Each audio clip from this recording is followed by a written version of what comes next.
দর্শক আমন্ত্রণ জানাচ্ছি বিজয় টিভির নিয়মিত আয়োজন চট্টলার চিত্র অনুষ্ঠানে। আপনাদের সাথে আছি আমি নিশাত লাবণ্য।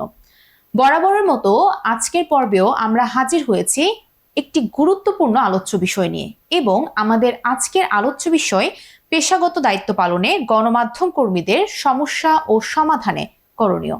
ইতিমধ্যে আমাদের মধ্যে উপস্থিত হয়েছেন তিনজন অতিথি, চলুন পরিচয় করিয়ে দিই।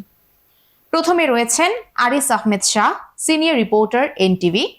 তারপরে রয়েছেন একে আজাদ, চট্টগ্রাম ব্যুরো প্রধান, নাগরিক টিভি। এবং তারপরে রয়েছেন ফারুক মনির, স্টাফ রিপোর্টার, দৈনিক কালের কণ্ঠ। আপনাদের স্বাগতম। আমি প্রথমে আরিস আহমেদ শাহ আপনার কাছে জানতে চাইব, আপনার অভিজ্ঞতায় গণমাধ্যম কর্মীরা পেশাগত দায়িত্ব পালনের সময় সবচেয়ে বেশি কোন সমস্যাগুলোর মুখোমুখি হন? আমরা জানি যে রাষ্ট্রের যে চতুর্থ স্তম্ভ সেটি আমাদের গণমাধ্যম, এবং এই গণমাধ্যমে যে আমরা কাজ করতে গিয়ে যেই সমস্যাটা মূলত আসে, আমাদের যে নিরাপত্তাহীনতার একটা বিষয়টা আছে, যে আমাদের তথ্য প্রাপ্তিটা যেটা আমাদেরকে খুব ভোগায়। সরকারের যে নানা রকম আইন আছে এবং আইনের মধ্যেও আপনাকে তথ্য প্রাপ্তির ক্ষেত্রে নানা রকম সমস্যা এবং সংকট দেখা দেয়। সেক্ষেত্রে একজন গণমাধ্যম কর্মী হিসেবে সেটিও আমাদের জন্য একটা প্রতিবন্ধকতা বলা যায়। এছাড়া আছে যে আপনি সংবাদ প্রকাশের ক্ষেত্রে নানা রকম চাপ থাকে। এছাড়া আপনার যে আমাদের যে দেশের যে গণমাধ্যমগুলো আছে সেখানে বেতন কাঠামো এবং যে এইসব বিষয়েও আমাদের একটা প্রতিবন্ধকতা কাজ করে। তো আমরা যে এখন অন্তর্বর্তীকালীন সরকারের সময়টা যেটা পার করছি, আমাদের যে একটা স্বাধীন গণমাধ্যম কমিশন যে একটা সংস্কারের উদ্যোগ নিয়েছে, আমরা মনে করছি যেসব বিষয়গুলো সেখানে সংস্কারে আসছে সেগুলো যে চাকরির ক্ষেত্রে যে নিশ্চয়তা এবং বেতনের ক্ষেত্রে যেই প্রতিবন্ধকতাগুলো যদি আমাদের এখানে কাটানো যায়, এবং এই কমিশন যদি যথাযথভাবে তাদের প্রকাশিত যে সংস্কারগুলো যদি আমাদের পাশ করে যে একটা এই মানে সংস্কার আনা যায়, তাহলে আমাদের এই গণমাধ্যমে অনেকগুলো সমস্যা আসলে আমরা কাটিয়ে উঠতে পারবো। আচ্ছা, ধন্যবাদ। আমরা একে আজাদের কাছে জানতে চাইব, সাংবাদিকতার পেশায় স্বাধীনতা ও চাপ, এই দুয়ের মধ্যে ভারসাম্য বজায় রাখা কতটা কঠিন এবং গুরুত্বপূর্ণ? পেশাগত দায়িত্ব পালন করে আমরা অনেক সমস্যার সম্মুখীন হই। সেটা রাজনৈতিক দল থেকে হয়, সরকারি দল থেকে হয়, ব্যবসায়ী থেকে হয়, ক্রিমিনালদের থেকে হয়। তো ভারসাম্য বিষয়টি আসলে তো আমাদের সবকিছু জেনে শুনে আমরা সাংবাদিকতা করি, বা আমরা সাংবাদিকতার যে কঠিন চাপগুলো মোকাবেলা করেই আমাদের গণমাধ্যমে কাজ করতে হয়। তো এখানে সবকিছু মিলিয়ে আমাদের অনেক কিছু মেনে নিতে হয় বা কৌশলী হতে হয় গণমাধ্যম কর্মীদের। আমরা স্বাধীনতা কতটুকু এটি বলতে গেলে আসলে এটা আপেক্ষিক বিষয়, আমি কিভাবে ব্যাখ্যা দিব। তবে চাপের মধ্যে আমাদের কাজ করতে হয়। সেক্ষেত্রে সাংবাদিকদের আমি মনে করি চাপ ছিল, চাপ আছে, চাপ থাকবে। এই চাপের মধ্যে আমাদের পেশাগত দায়িত্ব পালন করতে হবে। সাংবাদিকতা এইরকমই। তো সেক্ষেত্রে চাপ থাকবে, চাপ এখনো আছে, আগেও ছিল। হ্যাঁ, সেটার পরিমাপ আমি বলতে পারবো না, তবে চাপ আছে। চাপের মধ্যে আমাদের কাজ করতে হয়। প্রশাসনিক এবং রাজনৈতিক যে চাপগুলো আপনাদের উপর আসে, এগুলো কিভাবে মোকাবেলা করেন? চাপগুলো আমি আবারও বলছি, সাংবাদিকতা পেশাটা আমাদের কৌশল অবলম্বন করেই করতে হয়। সাংবাদিকতার বিষয়টি আমাদের, যদি আমরা কৌশল অবলম্বন না করি তাহলে তো আমি সাংবাদিকতা করতে পারবো না। আমার রাজনৈতিক চাপ আসবে, একদম স্বাভাবিক। রাজনৈতিক চাপ আসবে, আমাদের প্রশাসনিক চাপ আসবে, আমাদেরকে ডিজিটাল সিকিউরিটি আইনের ভয় দেখানো হবে। সেক্ষেত্রে আমাদের কৌশলী হতে হবে। আর আমাদের একজন সংবাদকর্মীকে কৌশলী হতে, যদি সে কৌশলী না হয়, সে সংবাদপত্রের সাংবাদিকতার এথিক্স যদি না জানে, তাহলে তাকে পদে পদে বিপত্তি পড়তে হবে। সেজন্য আমি প্রথম মনে করি একজন গণমাধ্যম কর্মীকে প্রথমে সেই নিজের প্রশিক্ষণ লাভ করে সাংবাদিকতা আসতে হবে। মাইক্রোফোন বা বুম একটা ধরে দিয়ে, বা মাইক্রোফোন আর কি ধরে, যে আমি কারো ইন্টারভিউ নিব, আমি সাংবাদিকতার এথিক্স জানি না, এথিক্স বুঝি না, না জেনে আমি সাংবাদিকতা করব, রিপোর্টিং করব, তো সেক্ষেত্রে আমাকে তো বিপদে পড়তে হবে। আমি যদি সাংবাদিকতার এথিক্স বা নিয়মগুলো জেনে যদি সাংবাদিকতা করি, অন্তত আমি সচেতন হয়ে সাংবাদিকতা করি, সাংবাদিকতার দাড়ি কমা সেমিকোলন যদি বুঝি, তো আমাকে তো ধরা আসলে কঠিন হবে। আমি যদি, তার মানে আপনি বলতে চাইছেন যে বাস্তবতামুখী প্রশিক্ষণ খুব গুরুত্বপূর্ণ সাংবাদিকতার ক্ষেত্রে। এখন দেখা যাচ্ছে আমি গণমাধ্যম, আপনি আজকের সাবজেক্ট যেটা গণমাধ্যম, আমি গণমাধ্যম কর্মী কাকে বলবো? এটা তো আমাদের রাষ্ট্রের যে প্রতিষ্ঠানগুলো আছে তাদেরকে ঠিক করে দিতে হবে। আপনি ডোমেইন একটা কিনে আপনি সাংবাদিক হয়ে যাচ্ছেন, আপনার শিক্ষাগত যোগ্যতা, আপনার প্রশিক্ষণ। এখন গণমাধ্যম সম্বন্ধে আমাদের নেতিবাচক ধারণা হচ্ছে বাংলাদেশের জনগণের কাছে, জনগণ আমাদেরকে খারাপভাবে তো দেখছে। তারাও গুলিয়ে ফেলছেন যে গণমাধ্যম কারা, গণমাধ্যম কর্মী, এটা গুলিয়ে ফেলছে না।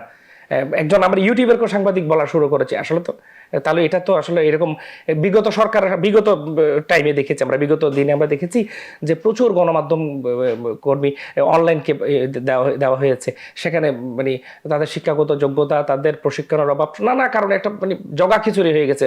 70-80 দশকের দিকে আমরা ছোটকালে নিউজ পড়তাম ম্যালেরিয়ার প্রাদুর্ভাব, আমি তো দেখেছি বিগত দিনে সংবাদপত্রের অনলাইনের প্রাদুর্ভাব। তো এই বিষয়গুলোকে তো রাষ্ট্রের যে সংশ্লিষ্ট মন্ত্রণালয় আছে তাদেরকে এগুলো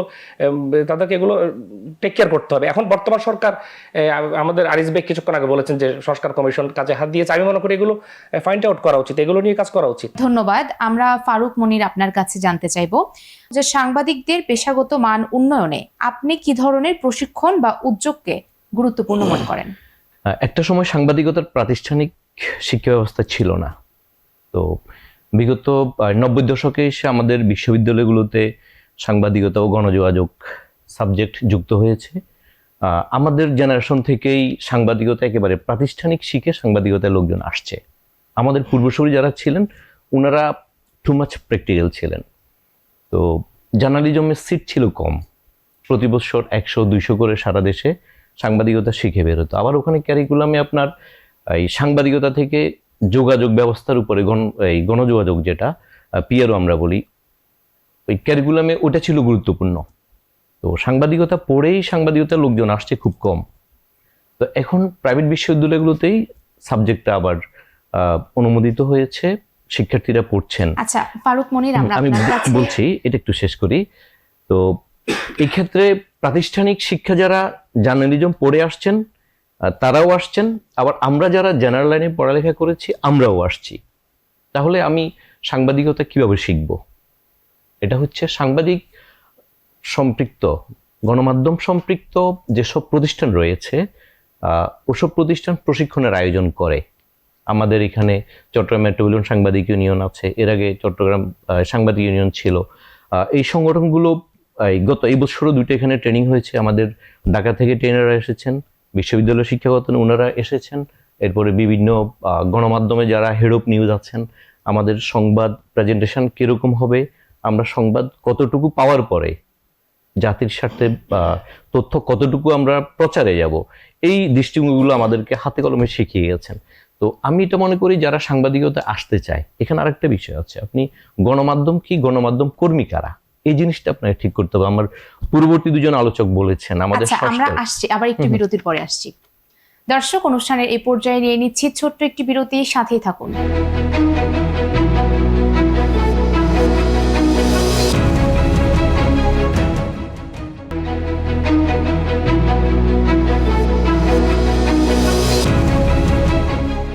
দর্শক, আবারও আমন্ত্রণ বিজয় টিভির পর্দায়। বিরতির আগে আমরা ফারুক মনির আপনার কাছে ছিলাম এবং আমরা আপনার কাছ থেকে জেনে নিচ্ছিলাম যে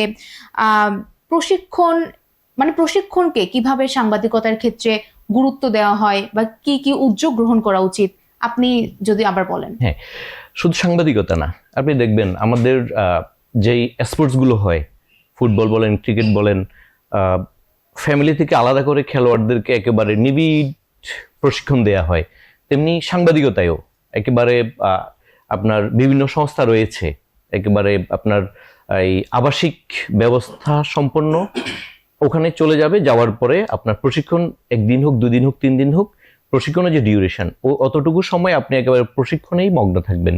এই প্রশিক্ষণগুলো যারা গ্রহণ করে, আমরা চট্টগ্রামে দেখেছি আমাদের জুনিয়র এবং সিনিয়র, আমাদের এক কলিগ, বয়সে আমার বড়, উনি একটা ট্রেনিং করার পরে উনার নিউজগুলার আগের যে গাঁথুনি ছিল, পরে যে গাঁথুনি, অ্যাজ এ পাঠক আমার কাছে সেটা অনেক পরিবর্তন মনে হয়েছে।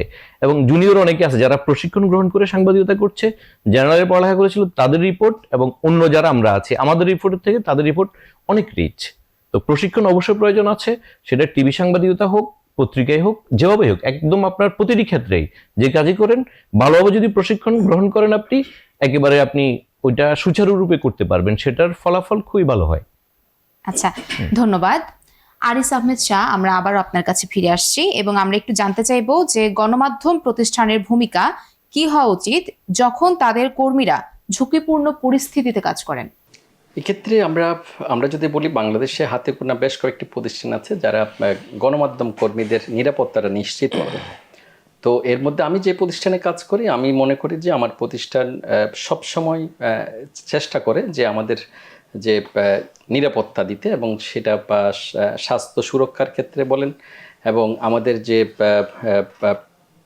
পোশাক, যানবাহন এবং ইন্স্যুরেন্স করা, তারপরে আমাদের পরিবারের যে একটা দায়িত্ব নেওয়া।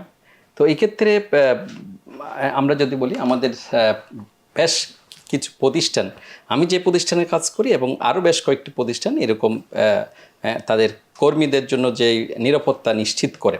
আমরা যেটা দেখেছি, আমরা যখন জুলাই বিপ্লবের সময় আমরা যখন মাঠে ছিলাম, আমরা চট্টগ্রামে যখন আমাদের এখানে পাহাড় ধস হয়, আমাদের যে পাহাড় ধসের আগে এবং পরে যে রকম ইকুইপমেন্ট আমাদের ইউজ করার জন্য, এবং এরপরে আমরা গত 15 বছর দেখেছি যে রাজনীতিক যে পট পরিবর্তনের যে নানা রকম আন্দোলন, সেখানেও সবসময় আমাদের প্রতিষ্ঠানগুলো চেষ্টা করে। আমি মনে করি যে আমাদের দেশের সব প্রতিষ্ঠানগুলো একই রকম তাদের কর্মীদের জন্য সুরক্ষা দেওয়া দরকার। এবং এই ক্ষেত্রে হয় কি, আমাদের যে আমরা মাঠে যেভাবে নিরাপত্তাহীনতায় থাকি, তাহলে আমাদের কাজ করতে যে আমাদের আরও বেশি আমরা সুযোগ সুবিধাটা, আমাদের নিজেদের নিরাপত্তাটা আমরা নিজেরাই যেন নিতে পারি। তো সেই ক্ষেত্রে আমরা সবসময় আমি যেটা দেখেছি, আমি গত প্রায় 20-22 বছরের যে অভিজ্ঞতায় যেটা দেখেছি, যে আমাদের প্রতিষ্ঠানগুলো সবসময় আমাদের কর্মীদের জন্য কর্মী বান্ধব প্রতিষ্ঠান হতে পেরেছে। তো সেই ক্ষেত্রে আমরা বিভিন্ন বিপদ আপদ আসে, তারপরেও আমরা এগুলা মোকাবেলা করে আমরা সামনের দিকে এগিয়ে যাই। তবে সবশেষে, দিন শেষে আমাদেরকে যখন আমরা নিউজ দেওয়ার পরে রাতে যখন আমাদের হাই অথরিটি আমাদেরকে বলেন যে আপনাদের এই নিউজটা ভালো হয়েছে, আপনারা সবসময় যে নিজের নিরাপত্তা যেন দেখে, এই বিষয়টা আমাদের সবসময় স্মরণ করে দেন। তো সেই ক্ষেত্রে আমি আশা করব যে আমাদের দেশের সব গণমাধ্যমগুলো একই রকম কর্মী বান্ধব হবেন। তো আমরা দিন শেষে আমরা একটা নিশ্চয়তা থাকি। আমার তো একটা ইন্স্যুরেন্স করা আছে, আমাদের প্রতিষ্ঠানের যেই সুযোগ সুবিধাগুলো আছে সেগুলো আমরা মাথায় রেখে কাজ করি। তো আমরা সামনের যেই সংস্কার আসবে, তবে আমি যেই সুযোগ সুবিধা পাই, আমার মনে হয় যে আমার অন্য কর্মীরা পাচ্ছে না, অন্য প্রতিষ্ঠানের এরা পাচ্ছে না। আমরা চাই যে সেটা যেন সংস্কারের মধ্যে আসুক, যে প্রত্যেক কর্মীর জন্য তাদের যে নিরাপত্তা এবং নিশ্চয়তাটা যেন আমাদের প্রতিষ্ঠানগুলো দেয়। ধন্যবাদ। আমরা একে আজাদ, আপনার কাছে আসব। একজন সাংবাদিক কিভাবে নৈতিকতার সাথে আপোষ না করে পেশাগত বাধা অতিক্রম করতে পারে? আমাদের আসলে নৈতিকতার বিষয়টি, একজন রিপোর্টার এই পেশায় যখন সাংবাদিকতা পেশায় আসে, তখন তাকে নৈতিকতার বিষয়টি নিয়ে তো আসলে কাজ করতে হয়। নৈতিকতা না থাকলে তো সাংবাদিকতা থাকে না, যেটা হলুদ সাংবাদিকতা যেটা বলে সেটা হয়ে যায়।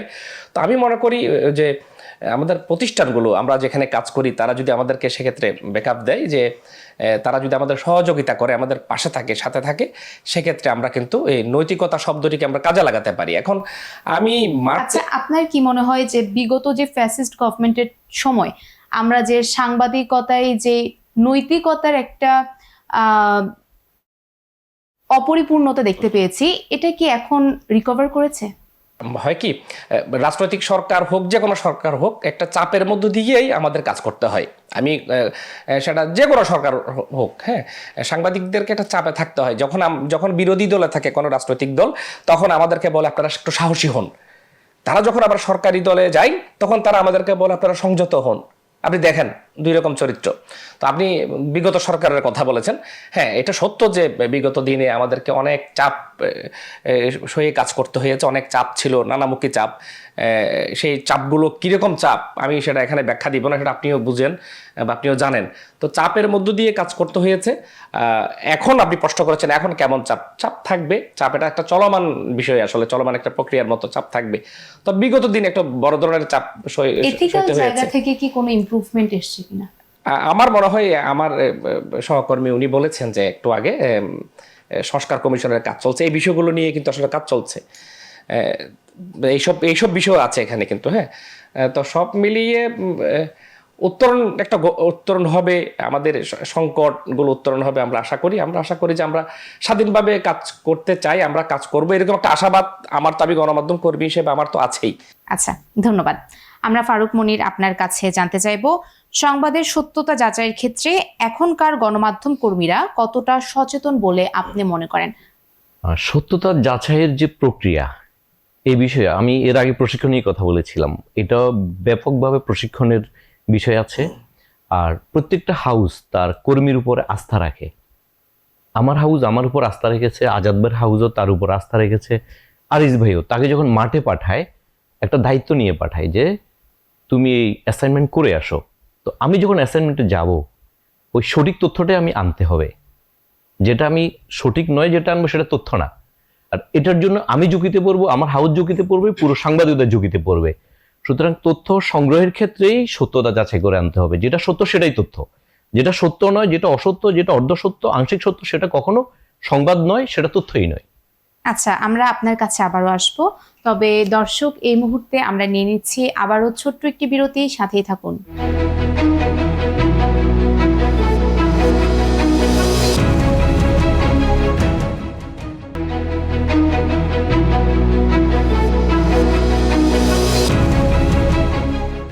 দর্শক, বিরতির পর আবার আমন্ত্রণ জানাচ্ছি চট্টলার চিত্রের পর্দায়। আমরা জনাব ফারুক মনিরের কাছে জানতে চাইব, বাংলাদেশে সাংবাদিকদের নিরাপত্তা ও আইনি সুরক্ষা নিয়ে আপনার মূল্যায়ন কি? আইনি বিষয়টা হলো খুবই জটিল। এখানে 2 ডজনের অধিক, প্রায় 2.5 ডজন আইন আছে সাংবাদিকদের হাত পা বেঁধে রাখার জন্য। সুরক্ষার জন্য আজ পর্যন্ত কোনো আইন নেই। এক কথায়, আইনিভাবে আমাদের কোনো সুরক্ষার সুযোগ নেই। ব্যক্তিগত ফাইট ব্যক্তিভাবে করতে হবে, প্রাতিষ্ঠানিকভাবে করতে হয়। আচ্ছা, সোশ্যাল মিডিয়ার প্রভাব গণমাধ্যমের স্বাধীনতা ও দায়িত্বে কি ধরনের পরিবর্তন এনেছে বলে আপনি মনে করছেন? সোশ্যাল মিডিয়ায় যখন আমি কিছু লিখবো, সোশ্যাল মিডিয়া লিখার রেসপন্সিবিলিটি একদম ব্যক্তির। সোশ্যাল মিডিয়া কখনো গণমাধ্যম নয়। হ্যাঁ, গত জুলাই আন্দোলনে, জুলাই অভ্যুত্থানে সোশ্যাল মিডিয়া গণমাধ্যমের বিকল্প হিসেবে দাঁড়িয়েছিল তথ্য আদান প্রদানের ক্ষেত্রে। সেখানে অনেক তথ্য আবার গোজামিলও ছিল, সেটা ভিন্ন বিষয়। তো আমাদের গণমাধ্যমে এখন ওই প্রেশারটা নেই। আমরা হয়তোবা সেলফ সেন্সরশিপে আটকে আছি। জুলাই পরবর্তী সময়টাতে আমরা সেলফ সেন্সরশিপে আটকে আছি। ধরেন কিছু কর্পোরেট স্বার্থ থাকবে, আবার রাষ্ট্রের কিছু সেন্সিটিভ বিষয় থাকবে। এর বাইরে আমার কাছে মনে হচ্ছে না আমরা খুব বেশি সীমাবদ্ধতায় আছি। পরিবর্তনটা হয়েছে। গণমাধ্যম সংস্কার যদি সম্পন্ন হয়, সেটা আরো একদম ব্রডলি দেখা যাবে আর কি। তো সোশ্যাল মিডিয়া কখনো, এই জিনিসটা দর্শককে, পাঠককে বুঝতে হবে, সোশ্যাল মিডিয়া গণমাধ্যম নয়। গণমাধ্যমের দায়িত্বশীলতা আছে, দায়িত্বশীল জায়গা থেকে গণমাধ্যমে লিখতে হয়, পড়তে হয়, বলতে হয়। সোশ্যাল মিডিয়ায় কোনো কিছু যখন লিখবো, বলবো, সেটা একদম ব্যক্তি দায় নিয়েই আমি লিখবো, বলবো। ধন্যবাদ। একে আজাদ, আপনার কাছে জানতে চাইব, তথ্য সংগ্রহ ও প্রকাশের ক্ষেত্রে রাজনৈতিক বা কর্পোরেট প্রভাব কতটা বাধা তৈরি করতে পারে বলে আপনি মনে করেন? বাধা তো তৈরি করছে। বাধা অনেক সময় আমরা যারা সংবাদকর্মী, আমরা যেটা দেখি সেটা রাজনৈতিক দল থেকে আমরা বাধাগ্রস্ত হই, আমরা কর্পোরেট হাউস থেকে আমরা বাধাগ্রস্ত হয়, সেটা বুঝে নিতে হবে। তারপরেও সঠিক তথ্যটা কি জনগণের কাছে পৌঁছে দিতে সক্ষম হন? এর মাঝেও যতটুকু সম্ভব আমরা চেষ্টা করি, আমরা আমাদের লিখনির মাধ্যমে বা আমরা তুলে ধরার চেষ্টা করি। বাধা আসবে। আমি প্রথম থেকে আসলে বলে আসছি আপনাকে, বাধা আসবে, চাপ আসবে। এই বাধা চাপগুলো অতিক্রম করে আমাদের কাজ করতে হয়। আর তাহলে সাংবাদিকতা, তাহলে এত বড় বড় গুরুত্বপূর্ণ রিপোর্ট আসছে কিভাবে? আমি কোনো সংবাদের শিরোনাম না উল্লেখ করে আপনাকে বলছি, অনেক বড় বড় ঘটনা তো আসছে, তো মিডিয়াতে আসছে না। রাজনৈতিক কোনো ইনফ্লুয়েন্স এই ক্ষেত্রে খাটে না? সংবাদ যখন আপনারা প্রকাশ করেন, সেটা যদি কোনো রাজনৈতিক দলের বিপক্ষে যায়, সেই ক্ষেত্রে সেই দলের কোনো প্রভাব কি এটাকে প্রভাবিত করে না? করে তো অনেক সময়, এটা তো করে। অনেক সময় তারা চেষ্টা করে নিউজটা যেন না আসে, বা আমরা অনেক নিউজ যে করি যেটা একটা রাজনৈতিক দলের বিপক্ষে যাচ্ছে, তারা সেই সময় টেলিফোন করে বা অফিসে ফোন করে, হেড অফিসে ফোন করে নিউজটা যেন না আসে, সেই বিষয়টি তারা চেষ্টা করে। কিন্তু আমরা তো আমাদের মতো কাজ করি। আমরা আরিস আহমেদ শাহ আপনার কাছে জানতে চাইব, আপনার মতে সরকারের ও নাগরিক সমাজের কি ভূমিকা থাকা উচিত গণমাধ্যম কর্মীদের কাজের পরিবেশ উন্নত করতে? গণতন্ত্রের যেই চতুর্থ স্তম্ভ বলি আমরা, এই স্তম্ভকে আমাদের রাষ্ট্র, সামাজিক প্রতিষ্ঠানগুলো, রাজনৈতিক দল এবং যেই সব গণমাধ্যম প্রতিষ্ঠান আছে এবং সরকার সর্বোপরি এই প্রতিষ্ঠানগুলো আসলে রক্ষা করা দরকার এই গণমাধ্যম সঠিকভাবে চলার জন্য, এবং গণমাধ্যম কর্মীদের যে নিরাপত্তা নিশ্চয়তা যেটা আছে সেটা এই প্রতিষ্ঠানের যদি তদারকি না করে তাহলে গণমাধ্যম তার সঠিক কাজটা সঠিক সময়ে করতে পারবে না। তো সেক্ষেত্রে রাষ্ট্র যেটা করতে পারে আইনি সুরক্ষা দিতে পারে, তারপরে আমাদের যে গণমাধ্যম কর্মীদের যথাযথ প্রশিক্ষণ দিতে পারে, এছাড়া আমাদের যে নিরাপত্তা এবং নিশ্চয়তাটা আমাদের দিতে পারে। আমাদের যে নানা রকম বহুবিধ সমস্যা আছে তথ্য প্রাপ্তির ক্ষেত্রে, চাকরির ক্ষেত্রে, সেগুলোও কিন্তু রাষ্ট্রকে আপনাকে বহন করতে হবে। আচ্ছা, রাষ্ট্র এই ক্ষেত্রে কতটা গুরুত্বপূর্ণ ভূমিকা পালন করে বা কিভাবে করে? রাষ্ট্র তো তাদের বিভিন্ন মাধ্যম আছে, বিভিন্ন মন্ত্রণালয় আছে, এবং মন্ত্রণালয়ের পাশাপাশি যে কেউ যদি আপনার গণমাধ্যম দ্বারা আক্রান্ত হয় এবং সেখানে বিচারের একটা সুযোগও তৈরি করে রেখেছে। আমাদের যে প্রেস ইনস্টিটিউটগুলো আছে, যে তথ্য মন্ত্রণালয় আছে, এদেরও আসলে এই ক্ষেত্রে নজরদারি বাড়ানো দরকার। কারণ এইসব প্রতিষ্ঠানগুলো যেভাবে আছে না, সেখানে কিন্তু আমরা যার যার দায়িত্ব কিন্তু সেখানেও পালন করছে বলে মনে করছি না। এই জন্য না হলে আমাদের যে সমস্যা সংকট সমাধানের পথে যেই প্রতিবন্ধকতা সেগুলো কিন্তু থাকতো না যদি বা সরকার এবং রাষ্ট্র আমাদের এই গণমাধ্যমের সুরক্ষার জন্য অনেকগুলো প্রতিষ্ঠান কিন্তু স্থাপন করেছে। এবং সেই ক্ষেত্রে যে আমাদের সামনের যে সংস্কারের আমরা বারবার একই বিষয়গুলো আনছি, প্রতিষ্ঠানগুলোকে যথাযথ সাহায্য করছে না। সাহায্য করলেও যে আমরা আর না হলে এখানে আমাদের নিরাপত্তাহীনতার মধ্যে আমরা কেন আছি? নিশ্চয়ই এখানে কোনো গলদ আছে। আমাদের যে ইনস্টিটিউটগুলো আছে সেখানে আমাদেরকে প্রশিক্ষিত করার ক্ষেত্রেও তো তাদের দুর্বলতা আছে। আপনি যে এর আগে বলেছেন যে সামাজিক বিভিন্ন সোশ্যাল মিডিয়াগুলো সেখানে যত্রতত্র হয়ে গেছে, তারা যে কোনো ইনফরমেশন দিয়ে দিচ্ছে, সেটা তারা এটা কি সত্য কিনা সেটা তারা যাচাই করছে না, যা শুনছে তাই দিচ্ছে। এটা তো আমাদের সাধারণ মানুষ কিন্তু আমরা বিভ্রান্ত হচ্ছি। আরেকজন গণমাধ্যম কর্মী চাইলে ওইভাবে পারে না। আমি যতক্ষণ না একটা ঘটনা সম্পর্কে কোনো একটা তথ্য সম্পর্কে আমি নিজেই যদি শতভাগে নিশ্চিত না হই, তাহলে আমি কোনোদিন সেটা গণমাধ্যমে দিই না, আমি গণমাধ্যমে প্রকাশ করার আমার সুযোগ থাকে না। তো সেক্ষেত্রে যত্রতত্র যে প্রচার নানা রকম সোশ্যাল মিডিয়া মানুষকে বিভ্রান্ত করে, সেটারও একটা নজরদারি খুবই এই মুহূর্তে দরকার। আচ্ছা, ধন্যবাদ আপনাদের সবাইকে। দর্শক, এই ছিল আমাদের আজকের আয়োজন। পরবর্তী অনুষ্ঠান দেখার আমন্ত্রণ রইল এবং আমাদের পরবর্তী অনুষ্ঠান দেখতে চোখ রাখুন চট্টলার চিত্রে প্রতি বুধবার বিজয় টেলিভিশনের পর্দায়। সে পর্যন্ত সবাই ভালো থাকুন, সুস্থ থাকুন। আল্লাহ হাফেজ।